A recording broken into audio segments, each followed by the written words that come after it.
și nu doar. Diavolul nu se uită că tu ai valuri, furtuni în casa ta, să știi. Vor veni valuri și mai mari și mai puternice din partea diavolului. Atât de tare cât să mă trătească la pământ din nou. Oameni buni, frați, surori,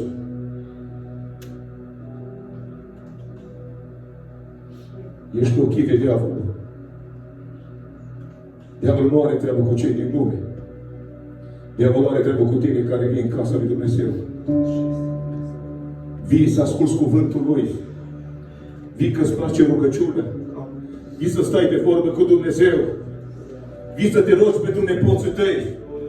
Vii să te rogi pentru copiii tăi.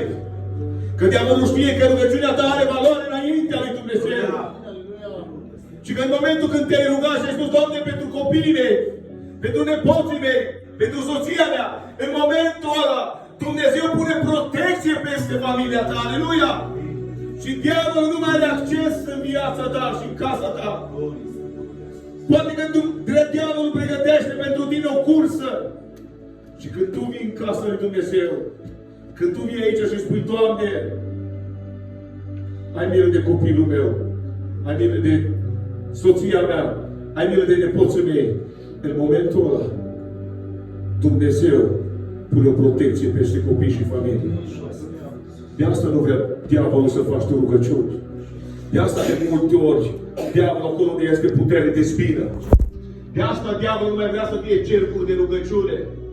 De aceea diavolul se luptă cu noi ca să nu mai avem o oră de post. Știi de ce? Pentru că tu și eu am valoare înainte lui Dumnezeu. Așa păcătoși cum suntem, așa vicănoși cum suntem înaintea lui Dumnezeu, când genunchii noștri se pun jos, și m-am bucurat astăzi, când am îngenunchiat și am plâns pe genunchi. În felul acesta, știi ce se întâmplă când îngenunchezi? Uitați-vă aici. Deci în genunchi, aici, și Iisus stă pe scaun. Cine mai este mai mare ca mine? Când Iisus stă pe scaun și eu la picioarele Lui. Asta înseamnă rugăciune. Asta înseamnă umilința. Asta înseamnă să te așezi pe genunchi. Să te umilești înaintea lui Dumnezeu. Și să-i spui, Doamne, eu sunt mic. Fără Tine sunt pierdut. Pe El trebuie să-L vezi pe scaun. La picioarele Lui trebuie să te așezi. Că de mult ori ne-a pus noi pe scaun și Iisus o sta jos. Aleluia! Inimile noastre au luat înaintea lui Dumnezeu. Și astăzi se întâmplă unele lucruri. De ce? Pentru că eu la locul lui Iisus și am luat locul lui Iisus. Pentru că m-am dus după gândul meu, după inima mea. Te-ai dus după gândul tău, după poftele tale. Pregătește-te pentru încercarea care vine peste tine. Înainte, Daniel, uitați-vă aici. L-au adus de unde? Din război. A fost prins și adus la casa împăratului. Știi ce a făcut diavolul? A spus, da, tu ești pocăit. Vine Iuda, Daniel, da. Dar am să te smeresc eu. Vorbesc cu vorbele mele acum. Diavolul încearcă să te distrugă oriunde ești. Știi ce a făcut diavolul primul lucru? Acum vă dau toate bunătățile la casa mea. Mâncați și beți din vinul ales, din bucate ales. Pentru că lumea aceasta, când te pocăiești, atenție, atunci când îl cauți pe Dumnezeu, diavolul vine cu o altă ofertă imediat. Diavolul îți aduce o ofertă pe tavă în toate lucrurile în care știe că tu ești slab. Vine diavolul și își pune alte oferte. Și dacă nu ești pregătit pentru Babilon, pentru încercare, e posibil ca pe frunțile noastre să scrie pocăit, dar inimile noastre sunt căzute în pământ. Și ce a spus împăratul? Vreau să-i puneți pe toți la masă. Vreau să vă dau de mâncare și de băut. Să vedeți că dacă mâncați din mâncările mele și din vinul meu, o să deveniți și mai frumoși și mai grași. Pentru că așa e la curtea împăratului. Trebuie să arăți bine. Dar Duhul lui Dumnezeu, care era în Daniel, un Duh înalt al lui Dumnezeu, când s-a uitat și a privit spre împărat, a spus: împărate, eu din bucatele tale, din carnea ta, din Babilon, din lumea aceasta, din banii făcuți, din mărșăvie, din lucrurile care se duc și care nu sunt departe, care sunt departe de mine, nu mă apropii. De ce? Pentru că eu cred într-un Dumnezeu, aleluia! Crezi în Dumnezeu, amin? Nu te apropia de lucrurile lumii. Nu te apropia de ce există Babilon, de masa Babilonului. Pentru că diavolul ți-a întins o ofertă. În momentul acela, Daniel îi cere un lucru. Lasă-mă să mănânc mâncarea pe care mi-a pregătit-o Dumnezeu, aleluia. Și tu dă mâncare la oamenii tăi și dă-le timp de 10 zile. Ai mâncarea pe care o avea Daniel? Nu salată. Și verdețele l-au făcut mai frumos pe Daniel. După 10 zile, când a intrat împăratul în casă, în curtea lui, s-a uitat în dreapta și în stânga și a spus: care ați mâncat mai bine din vinul și din cărnurile mele? Și a spus: ei. Și ceilalți? Pe ceilalți nu au mâncat numai verdețuri. Împăratul a privit și ochiul lui a putut să facă diferența. Și a spus: ăștia care au mâncat atâta de rău arată mai bine că ăștia care au mâncat vinul și cărnuri? Da! Arată mai bine oamenii care cred în Dumnezeu. Oamenii care vin la casa lui Dumnezeu. Oamenii care se pun pe genunchi. Oamenii care se iubesc. Aleluia! Oamenii care cred. Oamenii pocăiți. Arată mai bine ca un om care se preface că este pocăit și din lume de mult. Ca un om care gustă din Babilon. Ca un om care se așează la masa babiloniană. Care este secretul mâncării? Să asculți de Dumnezeu. Să te rogi de Dumnezeu. Să cunoști Duhul demonilor. Pentru că atunci când crezi cu adevărat în Dumnezeu, Dumnezeu îți face de cunoscut lucrarea demonilor. Și în momentul acela, împăratul îl ia pe Daniel și îl așează peste împărăția lui. Dar diavolul n-a dormit și nu va dormi niciodată. Când Daniel se ruga de 3 ori pe zi, când fereastra lui Daniel era deschisă, aleluia, demonul din spatele lui căuta să-i prelucreze groapa. Căuta să-l îngroape ca Daniel să nu mai existe niciodată. Dar să nu uiți, atunci când deschizi o fereastră către Dumnezeu, aleluia, atunci când deschizi o fereastră către Dumnezeu, atunci când te uiți spre cer și nu privești la pământul acesta și inima ta nu se leagă de pământ, de bani, de avuție, de case, de mașini, și privești spre lucruri înalte, privești spre Mesia, orice va veni peste tine, aleluia, Dumnezeu va fi cu tine, glorie, glorie Lui. Ce fereastră ai deschis de întreg astăzi? Spre pământ? Spre afaceri? Spre Babilon? Vrei să găsești găsești nimic decât durere. Deschide o fereastră către Hristos. Și în momentul când deschizi fereastra, diavolul nu are putere. Aleluia! Glorie lui Iisus! Diavolul încearcă să-ți curme viața. Diavolul caută să te îngroape, să nu te mai vezi niciodată.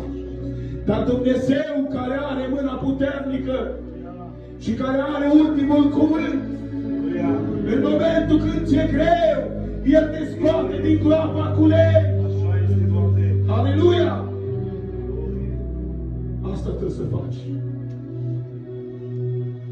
Ca să poți să treci prin încercare, trebuie să te pregătești. Și pregătirea vine prin rugăciune, prin post, prin căutarea la casa lui Dumnezeu, prin bunătate, prin iubire. Asta este lucrarea pe care o cere Dumnezeu de la viețile noastre.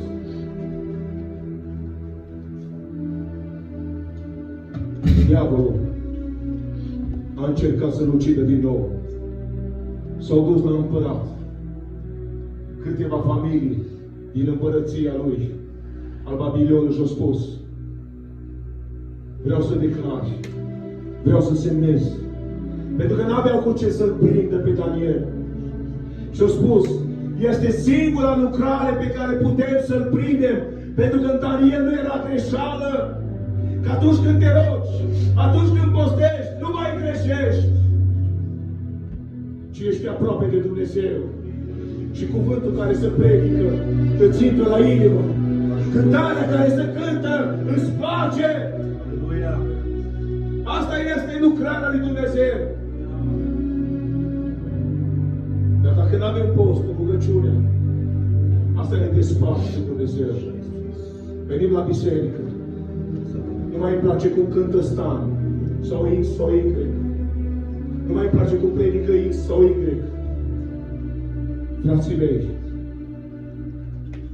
împăratul a semnat, decretul a venit și Daniel a început să se roage. A deschis fereastră către Dumnezeu și a început să se roage de 3 ori pe zi. L-au aruncat în groapa cu ei. Dar acolo cine a fost cu el? Aleluia! Dumnezeu spune că a trimis îngerii săi. Pentru că tu ai un înger. Eu am un înger care mă păzește. Tu ai un înger, aleluia! Că cuvântul ne spune că dacă ați vedea cum se luptă îngerii lui Dumnezeu pentru viețile voastre, cu îngerii demonici, ați cădea în leșini. Și Dumnezeu a trimis în groapă îngerii lui și a închis gura leilor. Și Dumnezeu l-a scos miluitor. L-a scos miluitor din groapa cu ei. Iar cei ce n-au crezut în Dumnezeu, iscoatele care s-au dus să-l îngroape pe Daniel, au fost îngropați și mâncați ei. Știți de ce? Pentru că erau din lume, din Babilon, și nu credeau în Dumnezeu. Astăzi vreau să ne punem o întrebare. La ce masă ești? Ce fereastră deschizi? Și cum te pregătești pentru încercarea care vine peste tine? Și cu cuvântul acesta vreau să ne ridicăm în picioare.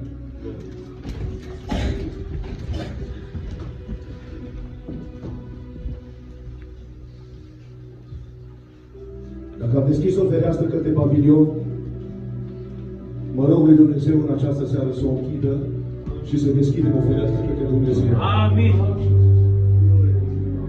Dacă nu ne-am pregătit pentru o încercare, îl rog pe Dumnezeu să lași un Duh de rugăciune peste noi. Să ne dea putere să postim. Aleluia, ajută-ne, Iisus. Și ultima, dacă îți trece prin încercare, Dumnezeu să fie cu casele voastre. Amin. Ăsta este gândul pe care mi l-a dat Dumnezeu în această seară. deși am o inimă zdrobită. Și numai Dumnezeu cunoaște pe fiecare inimă. În această seară vă rog lui Dumnezeu ca Dumnezeu să vă binecuvinteze pe toți. Casele voastre, familiile voastre, copiii voștri. Și să luptați pentru credința dată de credința în Iisus Hristos. Și să nu mai facem pasul către Babilon, ci să facem pasul către Dumnezeu. Amin. Haideți să intrăm în rugăciune. Tată care ești în cer, o Dumnezeu, Doamne, dacă în această seară aici, Doamne, au fost inimi zdrobite, Orice avea peste noi, o să fie protecția noastră. în numele Tău, Doamne, știu că protecția Ta este peste fiecare parte. Doamne, dacă noi ne-am pregătit și am intrat în valuri de pregătire, aleluia, trimite o parte de salvare, trimite o salvare, Aceea ce ești cel mai puternic, cu mâna Ta cea perforată, cu mâna Ta cea spionată, binecuvintează-ne cu Duhul rugăciunii, Doamne, binecuvintează-ne, Doamne, cu toți, așa cum ți-am vorbit, să putem să mai ținem, Doamne, o zi pentru Tine. rugăciuni și dia cuvântul. Glorie Ție,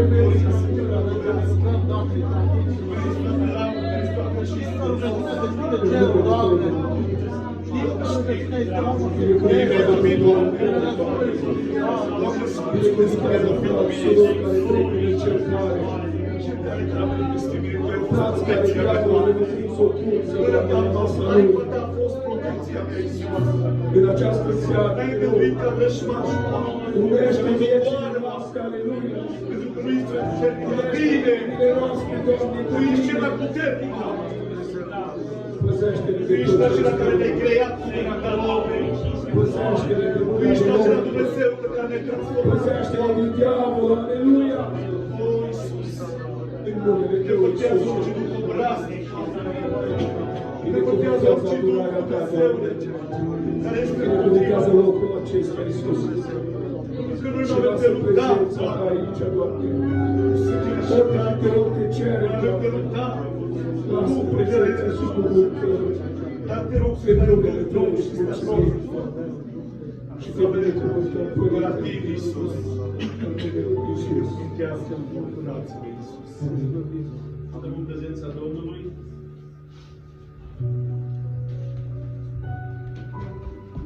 Vrem să vedem ocazia, pentru că Dumnezeu